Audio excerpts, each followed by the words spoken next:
What you see on the screen for you are the 1986 Minnetonka moccasins, shade amethyst, the leather, buttery soft, Thunderbird beadwork, 10 out of 10. These go with everything. If you're curious, this is the outfit maker. And as you can see, there, 8-year-old me was wearing these in this picture. You can't tell because I'm hanging upside down, but I do have a mullet. So obviously I was really on top of the fashion here. But on a day just like this, I was at my neighbor's house, Heidi Harless. They were rich. They had a pool in Bellevue, Nebraska, which was like really something. So I was there every day. Her dad was a programmer in the 80s and worked from home, which was completely revolutionary at that time. And it's a good thing he was home that day because I was in the driveway. We were playing horse, or I should say that I was badly losing at horse because I'm an art kid and not a sport kid. But I had the ball and I was gonna shoot it, or I was gonna kind of shoot it like this probably, and it hit the backboard, bounced off, and flew down the driveway. So I go running after it, go off the driveway into the grass, when suddenly the ground gives way, and I fall in up to my armpits into a sinkhole. Don't worry, I'm fine. But my 1986 purple Thunderbirds, those were not. I know. My mom, they didn't even buy me a new one because there was no internet and they couldn't find another pair. So a similar thing happened in Bowling Green, Kentucky. If you're a car guy or girl, you recognize the space. This is the Corvette Museum in Bowling Green, Kentucky. And one night, in the middle of the night, the floor opened up and 8 priceless sports cars fell into the sinkhole. The geologic explanation for a sinkhole is that there's some weak underpinning structure, erosion through water and other elements, and suddenly you have catastrophe on your hands. Business can be just the same way. You have chrome, you have gloss, just like a Corvette. There's no indication that the bottom is about to drop out. Now, I work in brand, and in brand, our focus is generally the chrome and the gloss. We work really hard on messaging, on websites, and brand positioning, and when things start to feel unstable, when things are starting to give way, marketing works really hard to shore up those externals. But today, I want to give you a new way to see brand, which is not a surface that we protect and we shine and we gloss, but rather a system of layers that holds or fractures when it's under pressure. If you're not a marketing person, this applies to you too, because if you're managing a product, if you create design systems, if you're bringing AI infrastructure into your teams, then brand is about your work too. Okay, so this part you get to join in on. It's a very hard question. What's brand? Can you tell me what it is? Somebody. The sum of all experiences. Great. Experiences, logo. What else? What's brand? Identity is good. Yeah. Promise. Yes. You're all right. You're all giving me different answers. Logo is brand. Your culture inside your business is brand. Your campaigns are brand. Your website is brand. What products you're offering is brand. And everyone in here can give me a different answer and you'd all be right. That is inherently one of the problems with the word brand, because we can agree on the term but all mean different things, which also contributes to the instability that you'll find underneath. This is why thinking about brand as a series of layers helps us dive into the center of our geology and understand how that adds up to more stability. So just like the earth brand, it has a surface layer. This is what you see and touch. This is what the climate adjusts. This is what the weather changes with the seasons. And it's where we spend our time in brand work. The next layer deeper is what I'm calling the pressure layer. This is the tectonic plates that grind against each other. This is market shifts, economic pressures. This is disruption from competitors or technology, and where your opportunities get made and unmade. And then deeper still, at the very heart, is the Earth's core. It's dense, it's slow-moving, it's molten, and it's malleable. It doesn't react to every tremor that goes on above it. It holds, and it's the reason, just like in geology, that the surface doesn't just fly apart. It gives stability because it's flexible. So brand, it works exactly the same way, with the identity in the core, firm but flexible enough to absorb the pressure of the above. In that middle layer, the pressure layer, we're validating our assumptions. We're looking into research, trying to understand how the market is moving and shifting and how our brand needs to adjust for that. And with those two things, we can express it at the surface. That's where your audience feels your brand experience. Okay, it's another little fun game that I want to play with you. Do you want to hear a secret? Everybody loves secrets. Brand people really love frameworks, which is not actually a secret, but there's brand houses, there's pyramids, there's onions, there's prisms. I think there's at least 12 more brand frameworks that I couldn't fit on this slide. But the secret is that all of those frameworks are wrong. So British statistician George Box coined it. He's adorable. He's got the flirty pose. This might be on his profile. But he understood that all models are wrong. And he's thinking about statistics. I'm thinking about art and music and brand and vision. Frameworks are just a shortcut to clarity. And when you take shortcuts, they make mistakes. That's just inherent. But some frameworks are actually quite useful. And there's one brand framework that at One North we've explored and we find to be the most useful. And Harvard Business Review, they agree with me, so obviously we're right here. This is the brand identity matrix. It's created by Mats Erde and Stephen Greiser.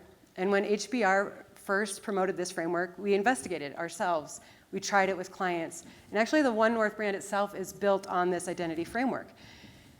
And the reason that we think that this framework beats the others is because unlike the others, it's not vibes, it's not art, it's not ethereal, it's logical, it's mathematical, and it can be proven. This framework of 9 ideas, each row, column, and diagonal, to work, they have to form a complete idea. So let's walk through this a little bit. In the center of the matrix is the brand core. This is the heartbeat of your brand. This is the very essence. The top row of the 9 is your external elements. The bottom row are your internal elements, your culture, the vision, the competencies, what you're really good at. And then that middle layer, that's the blend of both, expression and how it comes out in the world. Now, when you have done the hard work to get an authentic, genuine brand identity in this matrix, those 9 boxes allow you to walk the paths, diagonal, horizontal, and vertical, to create a strategic messaging base that all your other marketing can come out of. So let's give you an example of that. Going up, we have the mission, we have the brand core, and the positioning. We call that the strategy path. And the idea here is that when you think about what makes your business tick, and you send it through the heart of your business and your position in the market, that's distinctive. No one else can have that space in the market. Going down from the value proposition, what do you bring to your buyers, your brand core, and then finally your competencies? What are you really, really good at? That's your competitive path. That's how you win. That's what you bring that no other competitor has. There's other paths you can walk here. There's your culture path going down. There's your expressive path going across.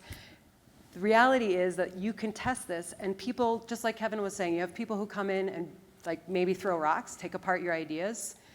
Anyone in your business should be able to walk those paths and understand how your business works and how the business holds together. And better yet, you can use it as a decision system. But before we do, you might be thinking, okay, Kathy, this is nice, but I don't actually work in marketing, so I don't need to write anything down. This doesn't really apply to me. And I would argue that if you build a product in your business, if you run UX, if you're on the talent team and you're hiring people, you live inside the brand every day.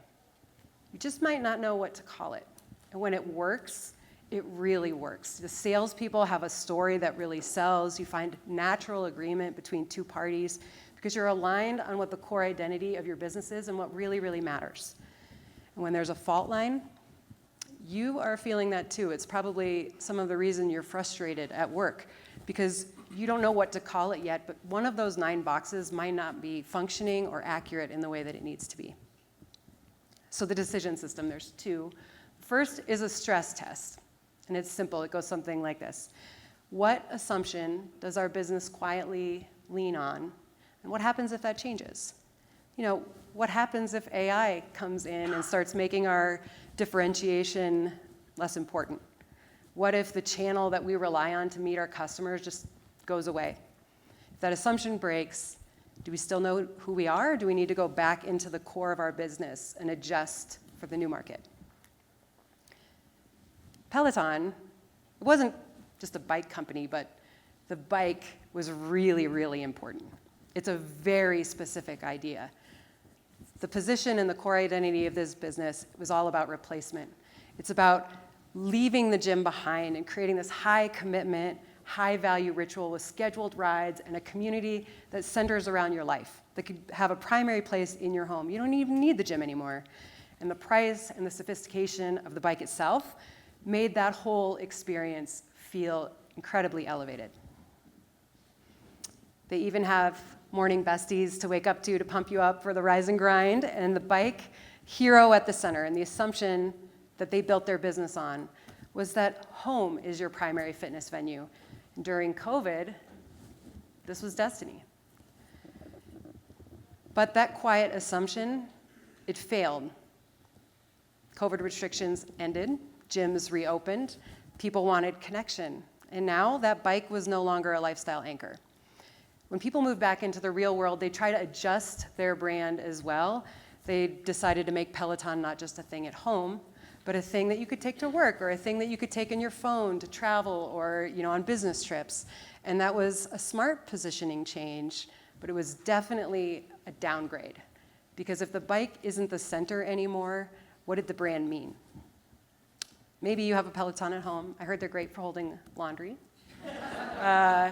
I also have it on good authority that if you try to sell a Peloton, you're not making great money back, Nick. Is that right? $50 in New York. Yeah. Yeah, well, Peloton's story isn't over because they have incredibly smart people in the room. They're working really hard to rebuild the market interest. They're really redefining the brand. They're still hard at work. But in the process of this assumption, they lost $1.5 billion in annual revenue from its peak. The sinkhole was real. All right, the second test of your brand identity is the decision test. In a hard trade-off, when there's no perfect answer, does our brand identity help us decide? Now, let's say your business comes up with a great new product, but it doesn't really fit with how you've positioned your business. Will you say yes to something that might cannibalize your core brand? Will you take on a growth opportunity that conflicts with your core competencies? The decision test is helpful to understand if this new idea, this new product that's coming to market might inherently cause damage and fracture your brand on the surface. This might be a good opportunity to think about a brand architecture change. Maybe you need to take this new idea and protect it and put it as a sub-brand or as a sister brand where the two can live in harmony but connected together.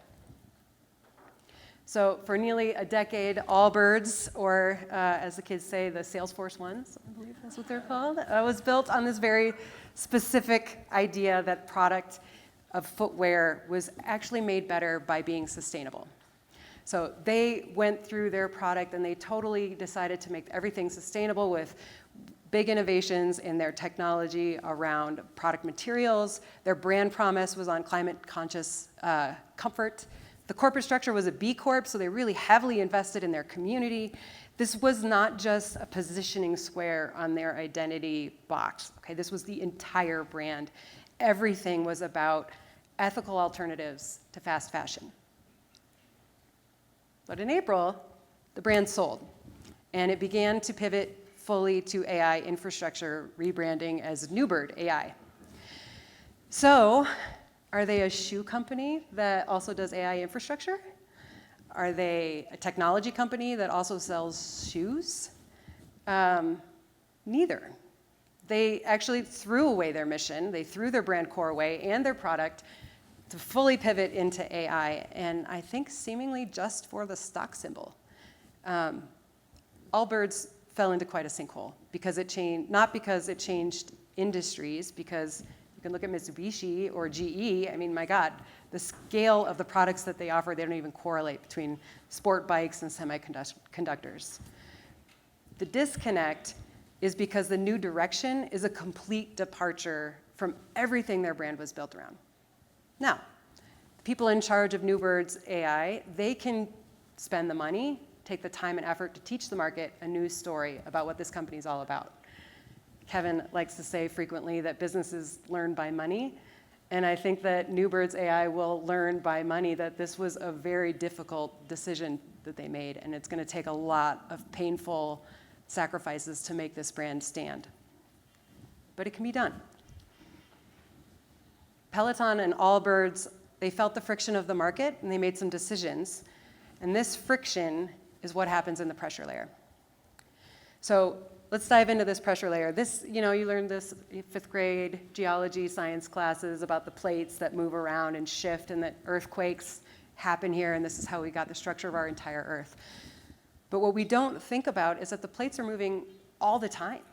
It's just invisible to us. We don't feel it at the surface until things really fracture and crisis happens.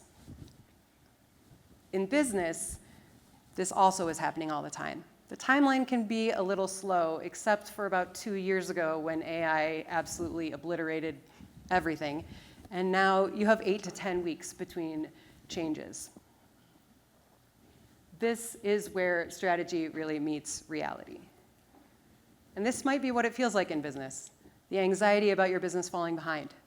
The idea that perhaps, is your job safe? Is AI taking your customers? What will we do? How will we implement this safely? And when this is the feeling that you're in, you need an answer. You need an answer quickly so that you can iterate and get some validation and not just go blind into the market and fall into a sinkhole. What I told you last year was about synthetic market research, and this is the field tool that you can use to be sure the decisions you're making are accurate. But what I told you about last year was about using it as a market research tool to understand your brand health, and now I have a completely different use case to share with you all. Actually, one of our friends who was here last year approached me and said, hey, I think synthetic research might be an answer to a problem that we're having. We have maybe 50 new product ideas with all of the data that we're collecting. And I don't know which one is the right one to move forward with. Could synthetic research be a tool that helps us validate quickly and understand which ideas are winners and which ones we shouldn't go with? Such a novel approach. So we worked together and we built this system of validation to quickly iterate and determine what decisions and what product ideas might really be worth the time and effort to build forth. If you're not familiar with synthetic market research, I'm going to just give you a quick primer. It is essentially creating digital twins of real people. It is not an amalgamation. It's not averages. It's 1,000 digital twins of real people who are out there in the world. And the data that we use to get that information is all publicly available. It's earnings calls, it's academic research papers, it's your social media posts, it's review sites, on and on. It sits on top of the LLMs, so it's as current as whatever is going on the web today. It changes, week to week, and this gets that information right. Also, our research partner has done the hard work of double-blind, peer-reviewed tests, and it comes out about 90% as accurate as traditional market research would be. And if you're a marketer, you know that market research itself is not a science, because if I ask you today, what's your favorite food, and I ask you tomorrow what your favorite food is, you're probably going to give me a different answer based on how you're feeling.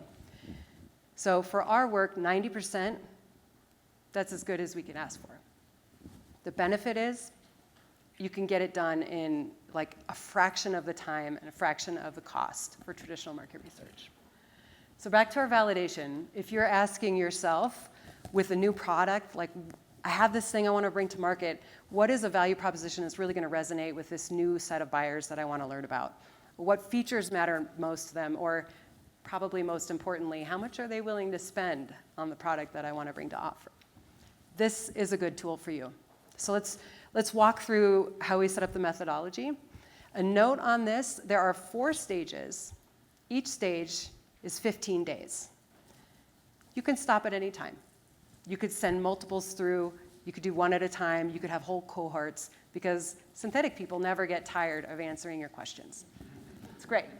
So the first one is a cheap and dirty screener. The idea is just let's kill the bad ideas early. Maybe you send 5 or 10 ideas through at this time and get them all out of the way so you know what are your keepers, what do you really want to push through. Next, you validate. So this study, this 15-day study, is looking at demand. What are the buyers talking about? What do the audience segments look like? Next is sizing and scoping the market. So it's total addressable market. We're getting your segmentation down. We're nailing those personas. And then finally, it's testing positioning. What are the verbatims that the real buyers say? What do they care about relative to other companies that might be offering something similar? All in, these 4 steps, 60 days. Comparatively speaking, if you could hypothetically get 1,000 respondents to answer these questions, this would probably be a 6-month process with traditional market research. It would be much, much more costly. So you can really see how when you're really trying to understand in these new shifting conditions, why doing something like this gives your executive teams all the data and the research that they need to give you the investment. Also, at the end of this, you could just tap your creative team or maybe an agency. If you don't have one, I can make a recommendation. 60 days, you could give us this information. We could take this along with our product teams and start building immediately. This is a way to get right into the creative side. It's right into the technological side. It's right into building the thing that you want to bring to market. Okay, so let's say your brand has a sinkhole and 8 or 9 priceless sports cars go down into a cavern. There is a way that this can actually benefit your brand. It doesn't have to mean destruction, and Corvette did just this. So they obviously they had security cameras, so they caught the whole experience on camera. And then more than that, they really wanted to bring their brand loyalists into the story. So they pulled out some of the sports cars they were able to rehab, but they saved 4 with the dirt still on them. I don't know if you can tell, but the dirt from the hole is still there. It's part of the story. And they used their brand identity to use that to leverage and win loyalty and heart from their buyers. Because the Corvette is about accessible power. It's an American story. It's about getting in and out of the spotlight and reinventing itself. This could have been a negative experience because Corvettes are about engineering, and this is quite an engineering failure. But they turned it into an opportunity to build loyalty and build attraction, and they made this whole, they have a documentary, they have a whole museum about this sinkhole. So not to worry if you're Allbirds or you're Peloton, there's a way to make the sinkhole part of your brand story. So in your business, when you're thinking about the parts that aren't functioning well, you're concerned about a fracture, my bid to you is to stop just polishing the surface. It's not just about a rebrand, because the collapse is never the beginning of the problem. It all happened much deeper than that. So we build the brand core, and we start designing those layers. We think about that flexible identity system that can shift with the market, and then we find ways to get certainty fast in that validation layer, so you can bring things to market that aren't going to fracture in public.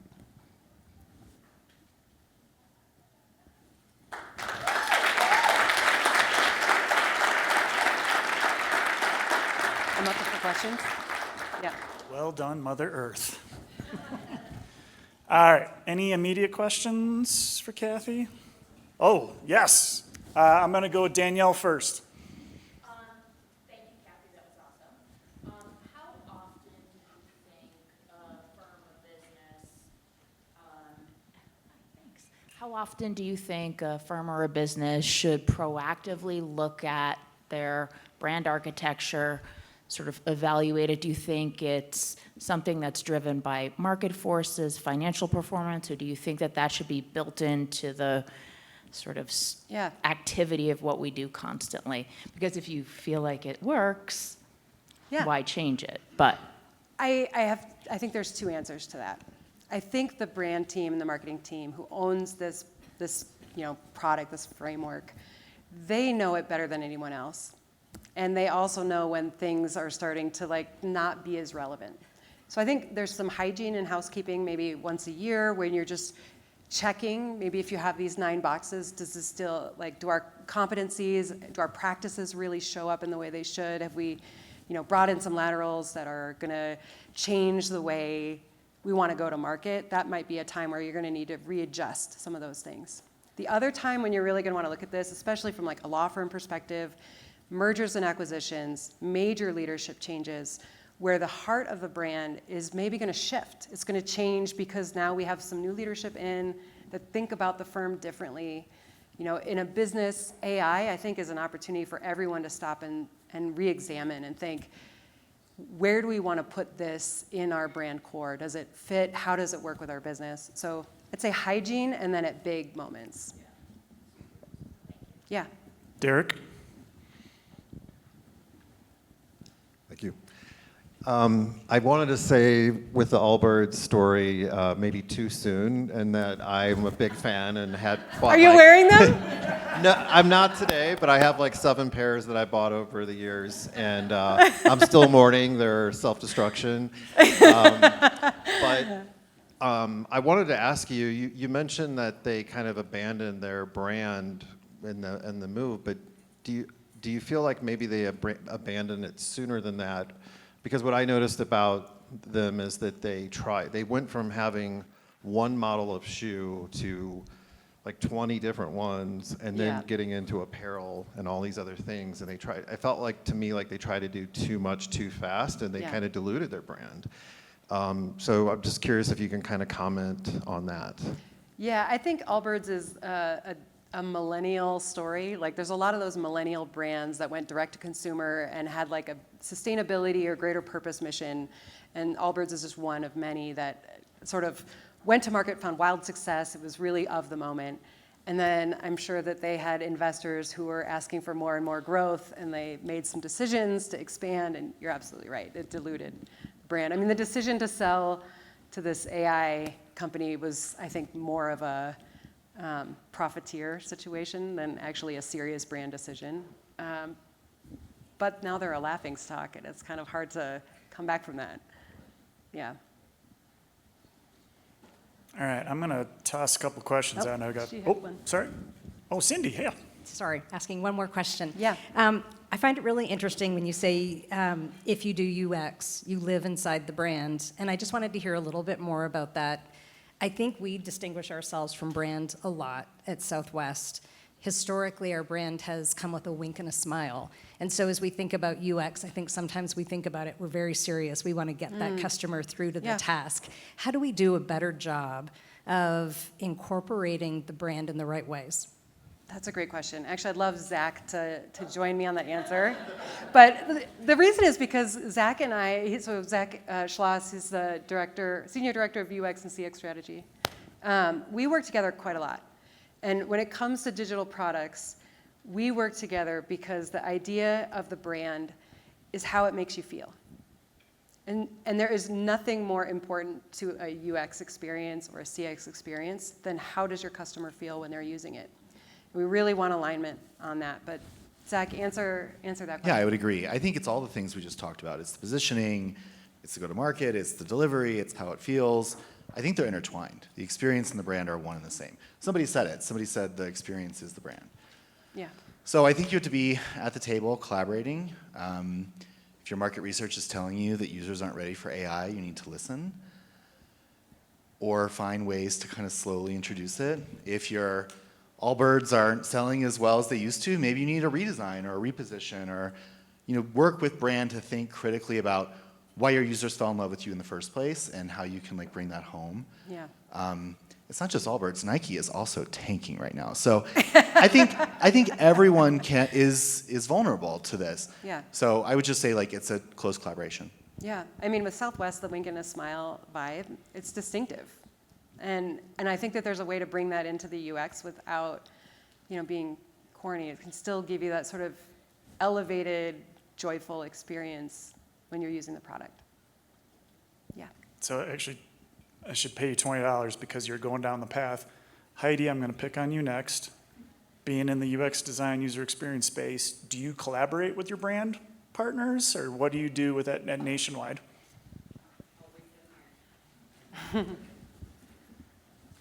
We do collaborate with them, particularly around research. So we haven't come to a really consistent place where market research stops and customer research begins. And I think that gray area is productive because it sort of forces that collaboration and makes us stay more connected with each other. So rather than draw a hard boundary around this team does this and this team does this, we actually kind of appreciate that fluidness in the middle because it creates opportunities for us to bring that brand into the experience more consistently. Awesome. All right, I'm going to pivot slightly, but stay at brand. Alex? Yeah, come to you. All right, this is like the loaded question of the day. Are you worried about how in the era of AI, users and AI interact with your brand? Oh boy. Yeah, and I mean, we, from the brand team perspective, we're often telling the story about how we feel AI should be integrated into what we do, focusing still on authenticity and trust within the healthcare space and what that means from a brand perspective and creative perspective, while also our partners in the clinical side at Stanford Healthcare are all about using AI in these new and novel ways and bringing things forward where, from a brand team perspective, we're often having the conversation about, is that on brand for us? And how do we position that within the brand framework that we have? And then on the digital side, obviously, as well, we are working through what AI means for our site and for that channel and experience and how people come to find us. So we're definitely thinking through all those things, and we're often using the brand as a lens to help facilitate those decision-making pieces and really talking through our core values and brand expression and how that interacts with all the things that AI are bringing forward for us. Anyone else want to add on that? Steve? Yeah, so I work at Quest Diagnostics. This guy doesn't need a microphone. He's good. Yeah, so I work at Quest Diagnostics, and my team, we live within the product management organization in IT. We have a separate brand group under marketing. We work closely with them. And what we've recently done is we created an AI agent that checks, we loaded in all of our brand guidelines, and we run all of our screens through it to check for voice and tone and things like that. And it's pretty startling what it surfaces that you just, when you get into the mode of just kind of applying your design system over and over and over again, right? You kind of lose sight of the brand elements, right? So this new agent checks everything and it makes some really pretty startling recommendations on how to change it to comply with or to adhere to your brand guidelines. We also gave the agent to our brand team, and they're using it now. And just for an example, how AI, how it could, it sees things because it's so objective. It sees things that humans don't. And there was one piece that the brand team created that took 2 weeks. We ran through the brand checker, and it changed 80% of the copy they created. And they were even startled by it, right? So they are now using it as their way of making sure that we adhere to voice and tone and other brand elements. So it's just kind of interesting when you, if you're not really actively attending to all of your brand elements, you kind of get into the day-to-day of just cranking stuff out and you lose sight of those things. That's a great point. Any other questions? Oh, all right. Thank you, Kathy.